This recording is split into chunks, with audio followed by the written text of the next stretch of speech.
আসসালামু আলাইকুম রহমতুল্লাহি বারাকাতুহু। প্রিয় দর্শক মণ্ডলী, আজ আমি আপনাদের নিকটে আলোচনা করব জুমার দিনে সুন্নত নিয়ে।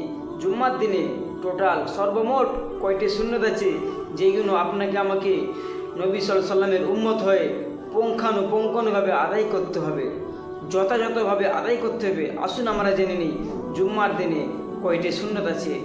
1 নম্বর সুন্নত হচ্ছে রাসূল সাল্লাল্লাহু আলাইহি সাল্লামের প্রতি বেশি বেশি দরুদ শরীফ পড়া। 2 নম্বর সুন্নত হচ্ছে অতি দ্রুত তাড়াতাড়ি মসজিদে যাওয়া। 3 নম্বর সুন্নত হচ্ছে গোসল করা। 4 নম্বর সুন্নত হচ্ছে মেসওয়াক করা। 5 নম্বর সুন্নত হচ্ছে খুশবু লাগানো। 6 নম্বর সুন্নত হচ্ছে সূরা কাহাফ পড়া। 7 নম্বর সুন্নত হচ্ছে উত্তম ভালো পরিষ্কার পরিচ্ছন্ন পোশাক পরিধান করা। এই 7টি সুন্নত হচ্ছে জুম্মার দিনে। আল্লাহ পাক আমাদের সকলকে জুম্মার দিনে 7টি সুন্নত যথাযথভাবে পালন করার তৌফিক দান করুক। ওয়া মা তাওফিকা ইল্লা বিল্লাহ। আসসালামু আলাইকুম রহমতুল্লাহি বারাকাতুহু।